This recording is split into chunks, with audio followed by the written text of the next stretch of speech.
Alain Kayendou, bonjour. Bonjour.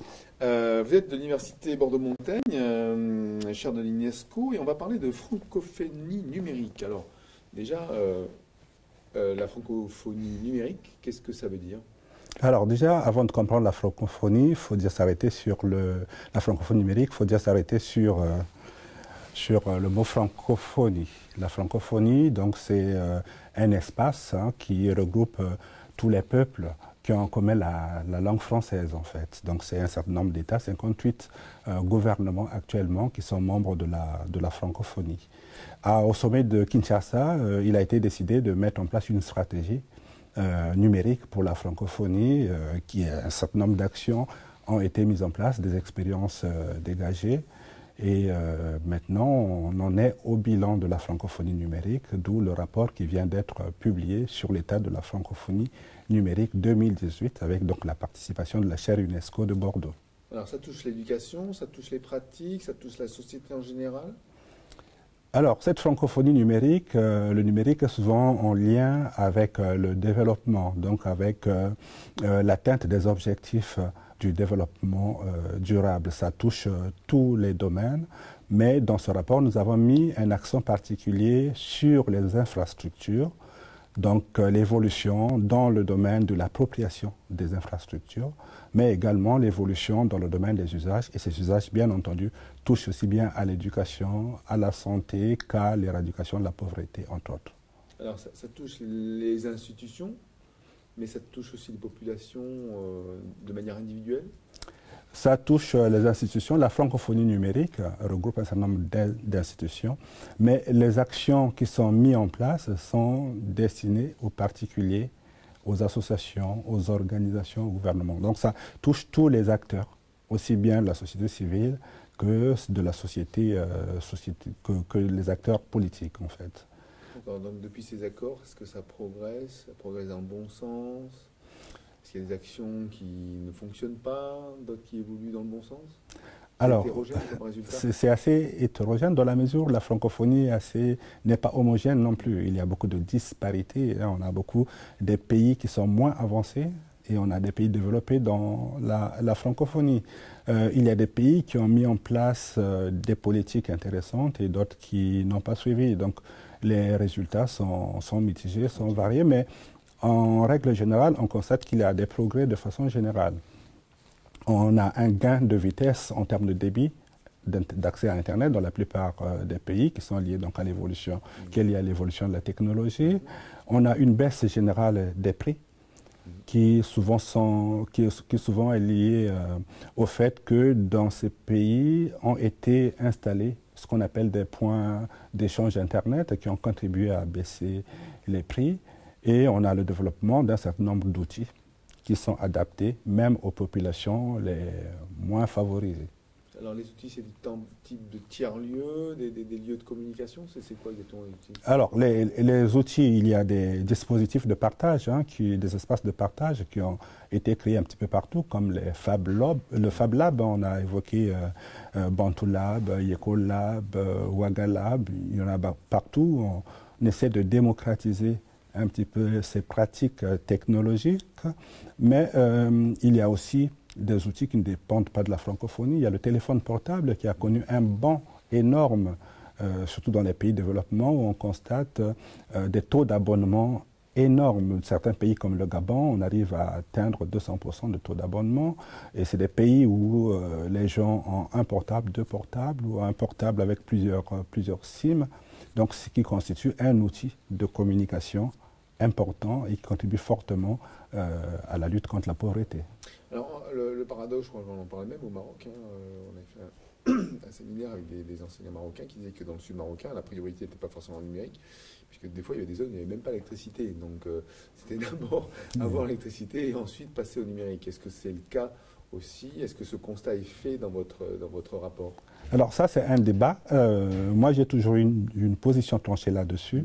On ne peut pas attendre de régler tous les problèmes avant de passer au numérique. Je pense que le numérique aussi peut contribuer à régler un certain nombre de problèmes. Aujourd'hui, on a des expériences intéressantes avec des dispositifs qui fonctionnent, notamment avec l'énergie solaire. Donc effectivement, l'énergie, c'est tout un problème dans ces pays-là, mais on ne peut pas attendre l'électrification avant d'investir dans le numérique. Je pense que tout va de pair. Alors avec le mobile, on a vu des expériences aussi où on installait des petites centrales solaires qui permettaient de recharger son mobile pour ensuite accéder au réseau soit téléphonique, soit numérique. En France, on a un débat sur le 3G et la 4G, hein, le mobile. On en est où au niveau des réseaux mobiles dans les pays en voie de développement? Dans la plupart des pays, on est déjà à la 3G. Ouais. Donc là, on est en train de faire des efforts pour passer à la 4G, hein, en sachant que dans les pays développés déjà, maintenant la réflexion c'est la 5G. Donc il y a peut-être une longueur, il y a toujours une longueur d'avance dans les grands pays occidentaux, mais le développement, l'évolution est quand même intéressante dans les pays en développement. D'accord, donc là on a parlé beaucoup d'infrastructures. Est-ce qu'en termes de contenu, de services proposés aux populations dans les différents pays, alors de manière hétérogène, on est d'accord, est-ce qu'il y a des expériences qui sont originales, natives quelque part, ou est-ce que c'est des solutions transposées? Alors le gros problème, effectivement, c'est le problème du contenu. On parle ici de l'espace francophone, où le français n'est pas forcément la première langue, en fait, hein, même si ces pays sont membres de la francophonie. On a un taux d'analphabétisme qui est également élevé. Donc ça pose un certain nombre de problèmes, de difficultés d'accès aux contenus qui sont diffusés sur le net. Il y a souvent un décalage entre l'offre de contenu et le niveau, les capacités culturelles des populations, les capacités financières des populations, les capacités matérielles des populations. Et il y a aussi un problème d'adéquation entre cette offre et les besoins réels de la population. Donc il faut effectivement un travail important pour qu'il y ait des contenus locaux qui soient créés, mais ça demande un investissement important. On a tendance, dans la plupart des politiques, à privilégier tout ce qui est matériel, tout ce qui est infrastructure, sans penser aux usages et au contenu. À l'intérêt des populations. À l'intérêt des populations, oui. Et ça, c'est pas forcément servir de la consommation de données, plutôt aussi réfléchir à l'intérêt de ce que cette donnée peut servir les gens qui utilisent. Hein. C'est ça. La plupart des données qu'on trouve sur Internet sont des données extraverties. Donc il faut arriver à trouver des données qui soient utiles par la population elle-même. Maintenant, il y a quand même des initiatives intéressantes. Hein. Au niveau des Fab Labs, il y a des productions des données, il y a des appareils qui sont de plus en plus fabriqués dans ces pays-là. Il y a des inventeurs qui sont géniaux, qui créent même des robots intelligents, des téléphones portables qui sont fabriqués sur place, un Camerounais, Arthur Zang, qui a fabriqué le Cardiopad, qui est une tablette qui permet de régler un certain nombre de problèmes de santé. Voilà. Donc il y a du travail qui est fait, mais ce n'est pas suffisant parce que les contenus ne sont pas suffisants et produire des contenus, ça va de pair avec les moyens qui sont donnés à la formation. Or qu'on sait que dans ces pays-là, les universités ont très peu de moyens pour pouvoir fonctionner. On n'a pas parlé d'éducation et de formation, donc effectivement, voilà le problème du moyen. Notamment, est-ce qu'il y a un débat entre public et privé, les universités, enfin les écoles, qui peut amener ça? Parce que quelque part, c'est un peu le rôle des États et on sait que ce n'est pas forcément toujours le cas.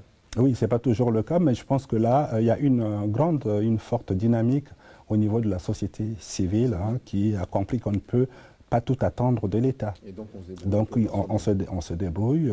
On essaie de créer des choses. De temps à autre, l'État vient en aide, les organisations internationales viennent en aide aussi, mais le travail se fait généralement à la base par des associations. Alors vous incitiez un peu beaucoup même sur les Fab Labs, hein, ces espèces de spots identifiés. Est-ce que c'est ça la réponse de la société civile qui se dit bon bah les grosses institutions dans les universités n'ont pas les moyens, on se débrouille et sur le terrain on a des petits spots comme ça? Est-ce que c'est ça la réponse qui est donnée? Pour l'instant c'est la réponse qui est donnée, mais ce n'est pas une solution. Parce que ce qu'on constate aujourd'hui, c'est qu'il y a des initiatives qui existent, beaucoup d'initiatives, mais on n'arrive pas à avoir une dynamique collective. Comment on fait pour passer de quelques ingénieurs intéressants, géniaux, à une population fortement connectée avec un espace numérique qui contribue au développement économique, au développement éducatif, au développement sanitaire. Donc là, il reste un gap à combler qu'on n'arrive pas à combler. On a des initiatives qui sont très localisées, qui sont particulières, mais il faut que ça puisse aboutir à une dynamique qui puisse apporter des fruits, aussi bien dans le domaine éducatif que dans les autres domaines. On ne connaît pas la solution pour l'instant. Alors, est-ce que dans le rapport, il y a des pistes de solutions? Alors, dans le rapport, il y a des bonnes pratiques. Des bonnes pratiques qui ont été évoquées. On a certains pays qui ont mis en place des dispositifs intéressants. On a cité le Congo dans le domaine universitaire, qui est en train de mettre en place un projet intéressant grâce donc à l'appui de l'État, en association avec la société civile et les professionnels, les organisations internationales. La formation professionnelle, je crois, non? C'est pas ça? Pardon? C'est pas sur la formation professionnelle. Sur la formation professionnelle, oui. J'ai interrogé le ministre il y a D'accord. quelques temps là-dessus. Ah, ok.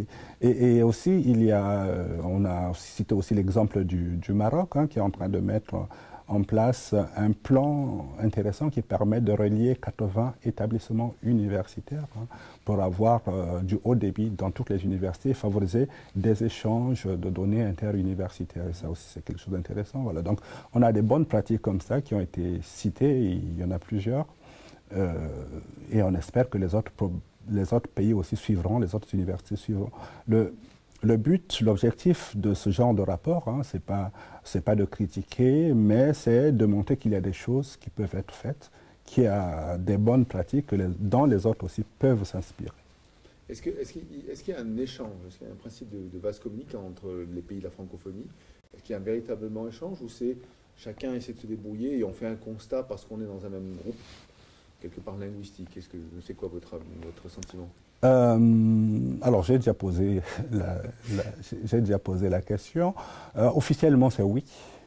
Il y a des échanges qui sont, mais on sait que dans la pratique, tout ne marche pas comme ça devrait l'être, notamment en termes d'harmonisation des règles juridiques qui accompagnent le numérique, l'harmonisation au niveau des marchés. Donc, quand il n'y a pas cette harmonisation-là, c'est difficile de mettre en place un projet commun. Donc, il faut travailler davantage dans le sens de l'harmonisation. Mais là, c'est un travail aussi qui est mené par la direction de l'économie numérique de la francophonie, qui essaie de réunir ces différents ministres, de les conseiller, de les accompagner, et aussi d'accompagner la société civile pour le développement du numérique.